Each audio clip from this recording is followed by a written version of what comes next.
नमस्कार, स्वागत है आपका। आप देख रहे हैं इंडिया डेली। मैं हूं आपके साथ विवेक शांडिल्य। दोस्तों, दर्शकों, जो लोग ऑपरेशन सिंदूर पर सवाल उठाते थे, जिन लोगों को पाकिस्तान से हमदर्दी थी, जो लोग पाकिस्तान वाले सवाल पूछते थे, तथा कथित पाकिस्तान वाले सवाल, उनको आज का ये डिबेट, आज का ये शो जरूर देखना चाहिए। उनको जवाब पाकिस्तान के उप प्रधानमंत्री से मिला है, जिसने कहा कि ऑपरेशन सिंदूर भारत की ऐसी कार्रवाई थी जिसका अंदाजा हमें नहीं था और हम कुछ सोच पाते, प्रतिक्रिया कर पाते उससे पहले 9 तारीख को एक के बाद एक मिसाइल अटैक और एक के बाद एक एयर बेसिस को निशाना बनाया जाने लगा। यानी कि पाकिस्तान को ऑपरेशन सिंदूर का जो खौफ है वो सदियों तक रहेगा। आतंकियों को पालने वाला, पोसने वाला पाकिस्तान को लगा कि पहलगाम में अटैक करके वो बच निकलेगा, लेकिन शायद वो भूल गया था ये नया भारत है और नए भारत की नीति है, हम घर में घुसकर मारते हैं, अगर कोई छेड़ता है तो हम छोड़ते नहीं। और ये बात सैकड़ों बार कही गई, लेकिन पाकिस्तान की चमड़ी मोटी है और पाकिस्तान की पूंछ कुछ ज्यादा लंबी है। वो भूल गया ये नया भारत है, दुश्मनों को घर में घुसकर मारता है। ऑपरेशन सिंदूर ने पाकिस्तान की जो लंका जलाई, उसकी तपिश उसे सदियों तक याद आएगी। भारत के ब्रह्मोस मिसाइल ने तबाही का ऐसा मंजर पाकिस्तान में लिखा कि पाकिस्तान पस्त हो गया। परमाणु धमकी देने वाले पाकिस्तान को भी घुटनों पर आना पड़ा। भारत के सामने सीजफायर की गुहार लगानी पड़ी। खुद पाकिस्तान के प्रधानमंत्री शहबाज शरीफ से लेकर मुल्ला मुनीर तक, जिसे मुन्ना मुनीर भी कहना गलत नहीं होगा, वो कबूल कर चुका है। और अब पाकिस्तान के डिप्टी पीएम इशाक डार ने भी कबूल कर लिया कि पाकिस्तान ने ही सीजफायर की गुहार लगाई थी। दिलचस्प बात तो यह है व्यूअर्स कि सीजफायर के लिए ट्रंप का नहीं, पाकिस्तान ने सऊदी अरब का सहारा लिया, कतर का सहारा लिया, जबकि विपक्ष लगातार ट्रंप के बयान पर, सरकार पर सवाल उठाता रहा। लेकिन पाकिस्तान ने साफ कर दिया है कि सीजफायर में ट्रंप की कोई भूमिका ही नहीं थी। सरकार ने आतंकिस्तान को धूल चटाई और गिड़गिड़ाने पर जंग को होल्ड किया, पॉज दिया, क्योंकि ऑप सिंदूर अभी भी जारी है। भारत सरकार ने साफ साफ कहा है, अगर भारत के नक्शे पर किसी भी तरह का आतंकी हमला दोबारा हुआ तो ऑप सिंदूर बंद नहीं हुआ है, ऑप सिंदूर चल रहा है। ऑपरेशन सिंदूर के तहत ही बदला लिया जाएगा। यानी अगर आतंकी हमला हुआ तो अगले दिन हमला होगा, डायरेक्ट। लेकिन विपक्ष सियासत करने से बाज नहीं आया। आज हम इसी मुद्दे पर मेहमानों से चर्चा करेंगे, लेकिन पहले आप इशाक डार का वो कबूलनामा सुनिए जिसने ट्रंप के दावों की धज्जियां उड़ाई। मुझे सऊदी प्रिंस फैसल साहब का फोन आया और उन्होंने मुझे वही बात की कि ब्रदर आई जस्ट अंडरस्टूड कि जी आपकी बात हुई है रूबियो से और am I authorize to talk to Jaishankar also and convey के you are ready there they stop. I say yes brother you can. और उन्होंने मुझे वापस फोन भी किया। प्रिंस फैसल ने को 20-25 में फोन किया कि मैंने जयशंकर साहब को यह कह दिया। तो बात यह है कि अगर उन्होंने अपना किरदार अदा किया। दुनिया भर के देश चाहते थे कि भारत और पाकिस्तान के बीच का एस्केलेशन कम हो, लेकिन भारत ने साफ साफ कह दिया था कि मीडिएशन भारत नहीं चाहता है और ना ही कभी स्वीकार करेगा। इसलिए सवाल यह, ट्रंप के फेक न्यूज पर अब कांग्रेस क्या कहेगी? पाकिस्तान के दावों को कांग्रेस कैसे झुटलाएगी?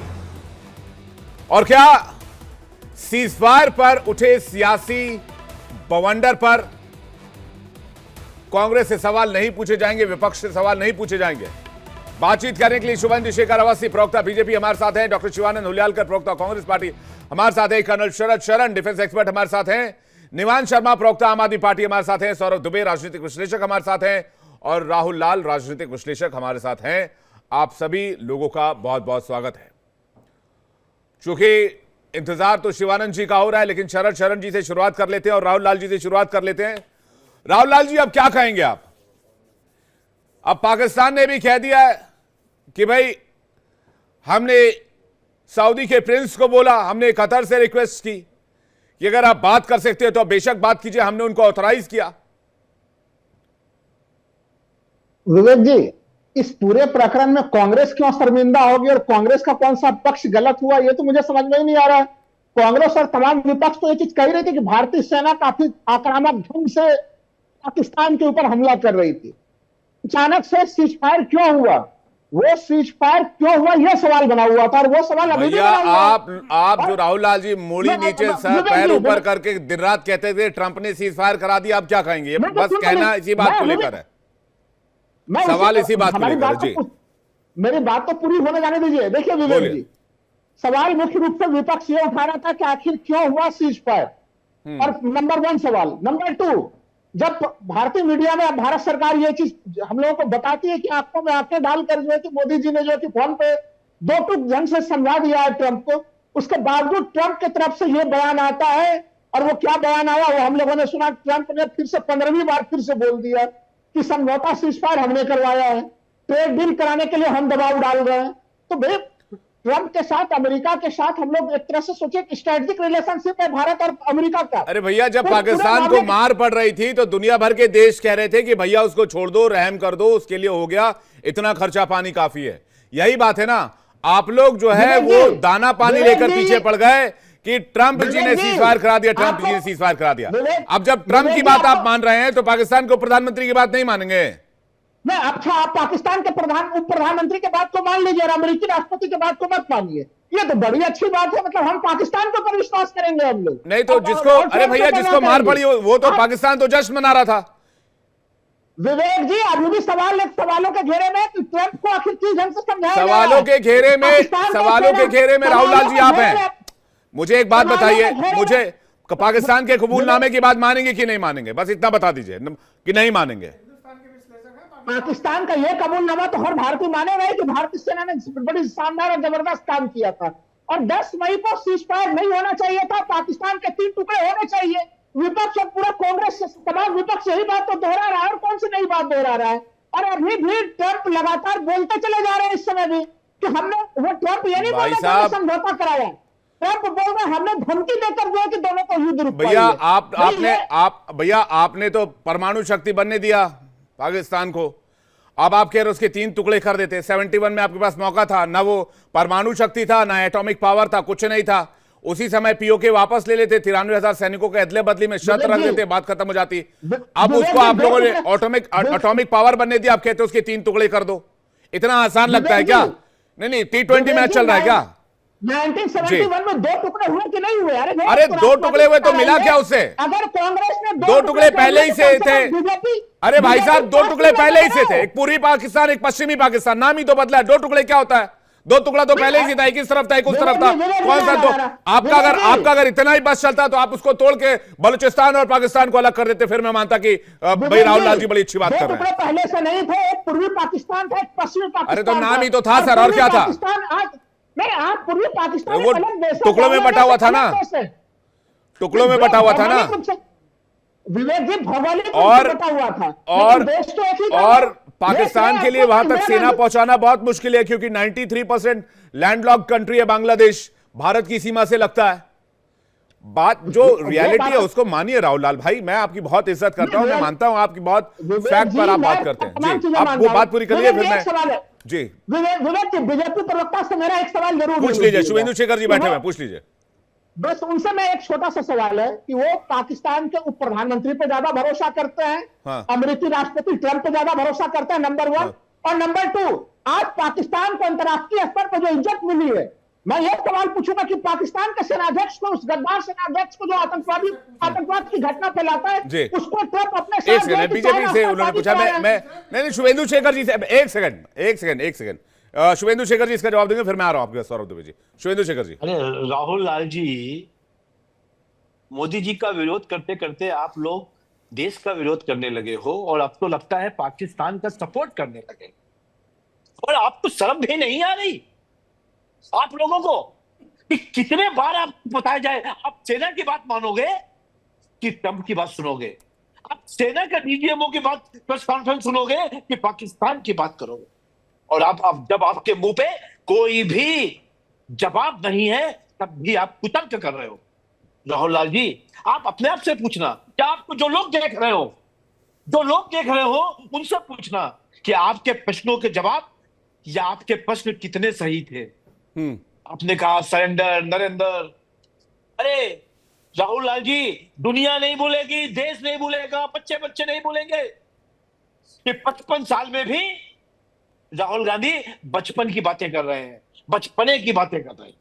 और एक बात और कहूंगा राहुल लाल जी, आप राजनीतिक पर्यवेक्षक हो गए, आपकी अपनी मजबूरियां हो सकती हैं, अब लगातार हम कई चैनलों पे मिलते हो, पर यह बात गलत है कि देश का विरोध करना, जब आप देश का विरोध करने लगोगे, कर रहे हो आप लोग, क्यों मोदी जी से इतनी घृणा क्यों है?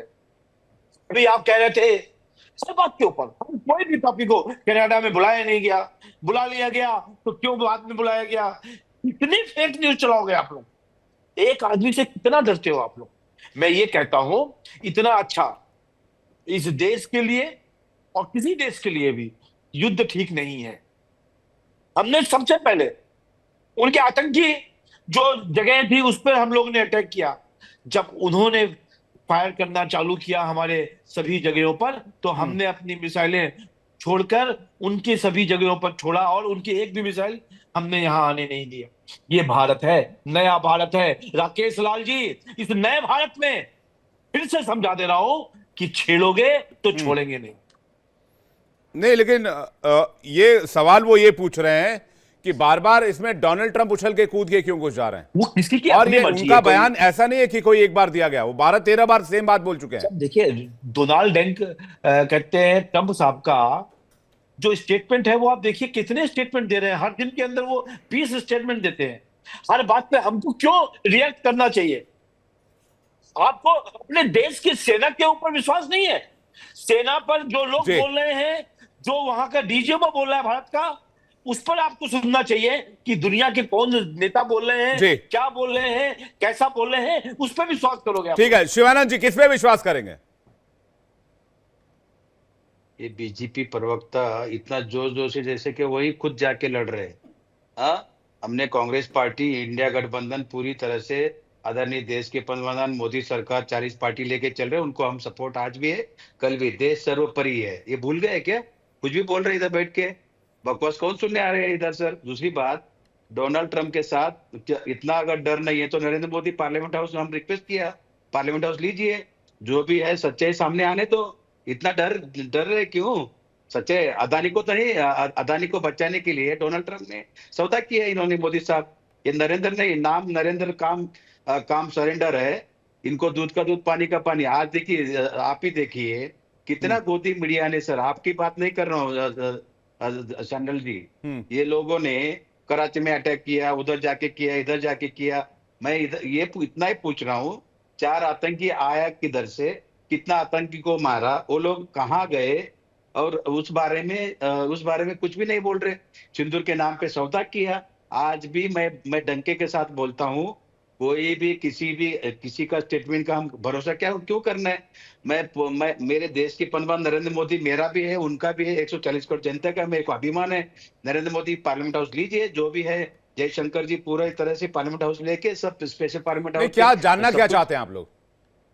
एक्चुअल क्या हुआ क्या नहीं, सच्चाई आके बोलिए ना, डर क्यों रहे? मोदी किसी भी ऑपरेशन के बारे में आपको क्यों बताया जाएगा? किसी भी जो सीक्रेट ऑपरेशन हुआ है, कोई भी रणनीति बनी है, उसको क्यों लीक किया जाएगा? उसको क्यों पॉलिटिकल डोमेन में डाला जाएगा? उसका 5 बेनिफिट आप मुझे बता दीजिए। बाकी डीजीएमओ ने सारी जानकारी दी है पब्लिक प्लेटफॉर्म की, हमने कितने जगह मारे, क्या जगह मारे, उसका बाकायदा तस्वीर जारी किया डीजीएमओ ने और आर्मी ने, सब कुछ बता दिया।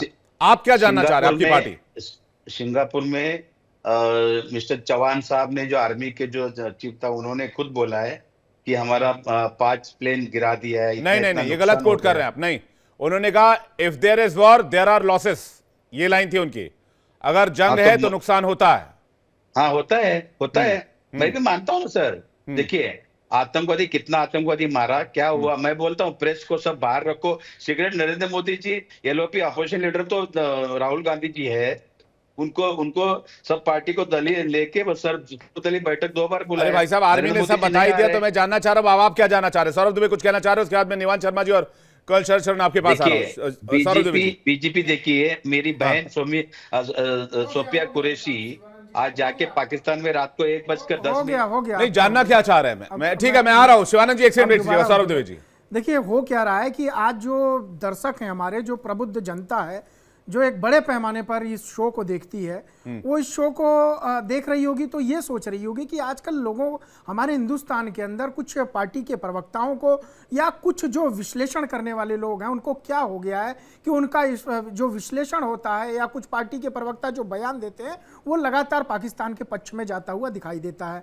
मैं एक सच्चे हिंदुस्तानी हूं तो एक सच्चे हिंदुस्तानी की तरह हिंदुस्तान की जो सच्ची बातें हैं उसको कहूंगा, जो हिंदुस्तान के सेना कहेगी उस पर विश्वास कहूंगा, जो हिंदुस्तान का प्रधानमंत्री कहेगा, जो हिंदुस्तान का विदेश मंत्री कहेगा, जो हिंदुस्तान के रक्षा मंत्री कहेंगे, मैं उस पर विश्वास करूंगा। ये मेरा एक नागरिक होने के नाते मेरा अपना कर्तव्य है। अब सबसे बड़ी बात की देखिए हो क्या रहा है, विपक्ष से सबसे बड़ी गलती क्या हो रही है, वो जल्दीबाजी में मोदी जी को कोसने के चक्कर में, प्रधानमंत्री का विरोध करने के चक्कर में लगातार देश विरोधी बातें कर रहे हैं। और माफियों की एक इतनी लंबी सूची हो गई है। अभी कल आपने देखा होगा, कल एक और माफी मांगी गई जल्दीबाजी में, जो है कांग्रेस के जो मीडिया प्रभारी हैं उन्होंने बोल कुछ और दिया और बाद में ट्वीट करके उसको माफी मांगी।